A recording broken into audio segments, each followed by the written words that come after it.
इस्लाम इजाजत देता है कि घर से बाहर निकलो, आग को बुझाओ, हर आदमी अपना आधार कार्ड सही तरीके से बनवाए। ये मत मानिए कि सिर्फ मुसलमान टारगेट है। मुसलमान तो पहला टारगेट, दूसरा टारगेट दलित है, तीसरा टारगेट ट्राइबल है, चौथा टारगेट ओबीसी है, पांचवा टारगेट गरीब है, और आखिरी जो मुद्दा है वो ये है कि कैसे इस देश में मनुस्मृति लाया जाए और सारे लोगों को पढ़ाई से रोका जाए और इनके शासन को सदियों सदियों तक जारी किया जाए। ये मुद्दा है। एक्शन क्या होना चाहिए? प्लानिंग ये है कि जिस तरह से इन्होंने मास डिसइंफ्रेंच करने की आपको कोशिश की है, आप अपने को इनफ्रेंचाइज करने की कोशिश कीजिए। कैसे इनफ्रेंचाइज करेंगे? अपने सारे वोटिंग डॉक्यूमेंट्स को प्रॉपर तरीके से सबसे पहले बनाइए। आज ही जा करके हर आदमी अपना आधार कार्ड, अपना इलेक्शन आइडेंटिटी कार्ड, बाकी सारे कार्ड्स सही तरीके से बनवाए। जो आदमी घर शिफ्ट करता है, शिफ्टिंग के बाद मैंने किताब लिखी है, उसमें कहा गया है कि अगर एक दलित और एक मुसलमान अगर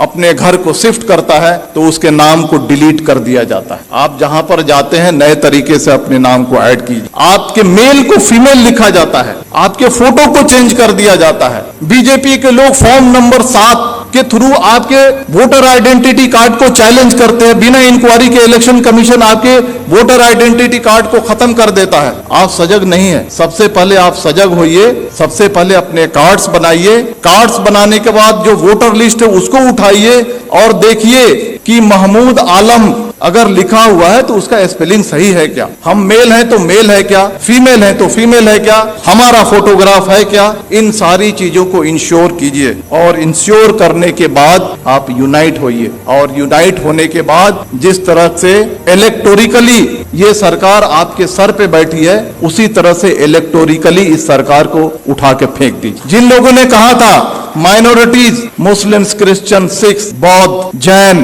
पारसी 19.6% है, लगभग 20% है। दलित 16.5% है, कितना हो गया? 36.5%। ट्राइबल 8.5% है, कितना हो गया?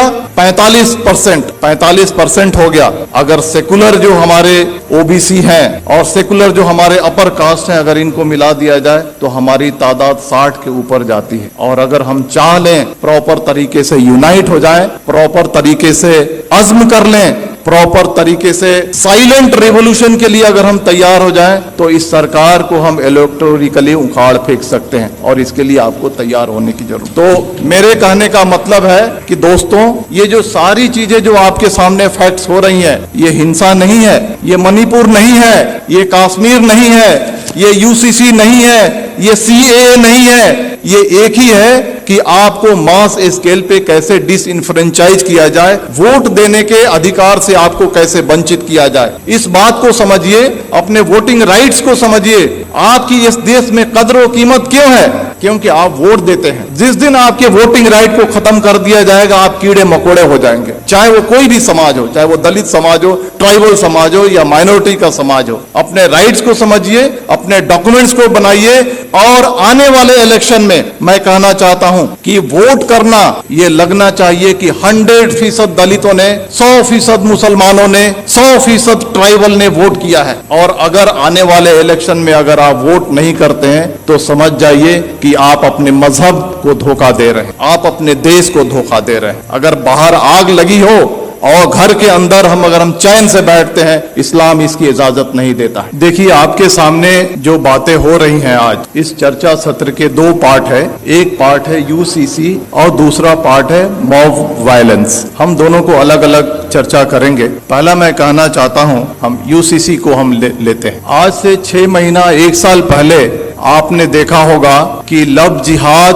और धर्मांतरण इस देश का सबसे पहला मुद्दा था। अलग अलग रियासतें अपने अपने रियासत में कानून बना रही थी। कर्नाटक की बीजेपी सरकार कानून अलग से बना रही है, मध्य प्रदेश की सरकार अलग से कानून बना रही है, हरियाणा की खट्टर सरकार अलग से कानून बना रही है, धामी सरकार अलग से कानून बना रही है, योगी सरकार अलग से कानून बना रही है। मैं आपको कहना चाहता हूं कि हिंदू, मुसलमान, सिख, ईसाई ये सारे राष्ट्रीय स्तर के मजहब हैं भारत में। अगर एक मजहब से धर्मांतरण करके अगर कोई दूसरे मजहब में जाता है, अगर सरकार को लगता है तो ये राष्ट्रीय समस्या होनी चाहिए, तो सरकार एक कानून बना करके इस समस्या को हल क्यों नहीं करती है? मल्टीपल स्टेट्स में मल्टीपल कानून क्यों बनते हैं? सरकार का मकसद है कि लव जिहाद और धर्मांतरण के जरिए जो हमारा जो सामाजिक स्पेस है उसको कम्युनलाइज किया जाए और जो इलेक्शन का जो माहौल है उसको पोलराइज किया जाए और पॉलिटिकल बेनिफिट उठाया जाए। तो बीजेपी का जो एजेंडा है, चाहे वो लव जिहाद हो, धर्मांतरण हो या 2014 से लेकर के आज तक के जो भी फंडामेंटल चेंजेज आए हैं, ये पॉलिटिकल प्रोजेक्ट है। पॉलिटिकल प्रोजेक्ट किस लिए है? To gain political benefit. उसी तरह से यूसीसी आ रहा है। अगर सरकार को लगता है कि यूसीसी आनी चाहिए और राष्ट्रीय समस्या है, तो आसाम का चीफ मिनिस्टर हिमंता बिस्वा शर्मा क्यों कहता है कि हम पॉलीगेमी पे कानून बनाएंगे? धामी सरकार उत्तराखंड का क्यों कहता है हम यूसीसी पे ड्राफ्ट लेकर के आएंगे? आप देखिएगा मेरी बात, यू मार्क माई वर्ड, कुछ दिन के बाद योगी सरकार अलग ड्राफ्ट लेकर के आएगी, कुछ दिन के बाद मध्य प्रदेश की शिवराज सरकार अलग ड्राफ्ट लेकर के आएगी। और इसका मकसद है कि ये उनका पॉलिटिकल प्रोजेक्ट है। और पॉलिटिकल प्रोजेक्ट किस लिए है? समाज को पोलराइज करने के लिए। अब सवाल उठता है कि इसका मकसद समाज को पोलराइज करने के लिए है, तो हमें क्या करना चाहिए? जहां तक यूसीसी का सवाल है, बड़े बड़े वक्ता, बड़े बड़े दानिश्वर कहते हैं सबसे ज्यादा जो नुकसान होगा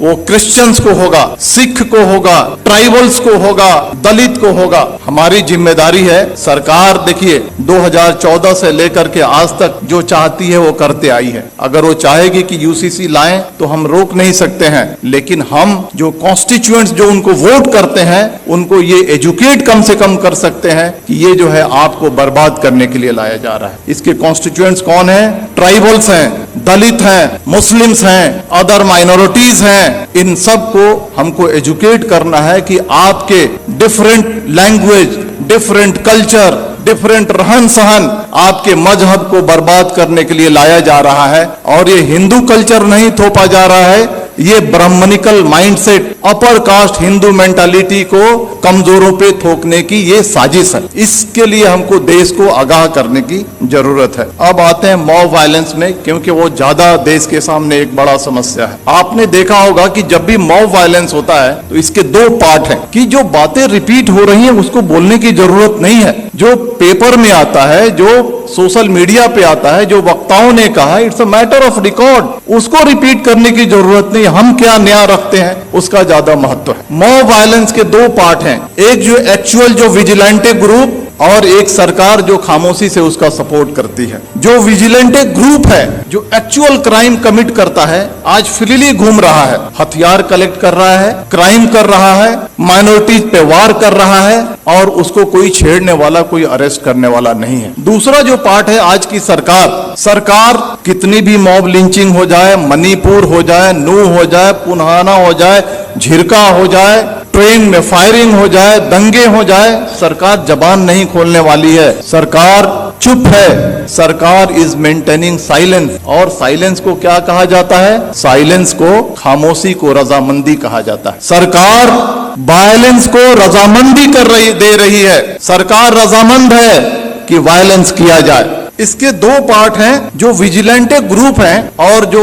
सरकार है, इनके मोटिव में फर्क है। जो विजिलेंटे ग्रुप है उनका मोटिव है कि हम जो कमजोर हैं उन पे हमला कर रहे हैं, उनको सबक सिखा रहे हैं, उनको तकलीफ में डाल रहे हैं और बहुत खुश हैं कि तारीख में इन्हें हमको सताया था। ये बात सही है या गलत, इसकी अलग चर्चा की विषय है, लेकिन इन्होंने हमें तारीख में हमको तकलीफ दी थी, आज हम इनको तकलीफ दे रहे हैं। वो खुश है। वो इलिटरेट, कम पढ़ा लिखा आदमी जो विजिलेंटे ग्रुप है खुश है। लेकिन जो सरकार, जो ऑर्गेनाइजेशन आरएसएस इस देश को चला रही है, उनका जो एजेंडा है वो एजेंडा बिल्कुल ही अलग है। वो एजेंडा है मास डिसइनफ्रेंचाइजमेंट की, यानी मास स्केल पे आपको वोट देने से वंचित किया जाए। इसको मैं समझाऊंगा, आप मुत्तफिक नहीं होंगे मेरी बातों से, लेकिन मैं समझाऊंगा। 19वीं सदी में सदर्न अमेरिका में gym crow system of mass disenfranchisement लागू किया गया था। कोर्ट ने भी इसकी इजाजत दी थी। यह क्या है कि छोटे मोटे क्राइम में आपको पनिशमेंट हो जाए, किसी तरह की आपने अनुशासनहीनता कर दी,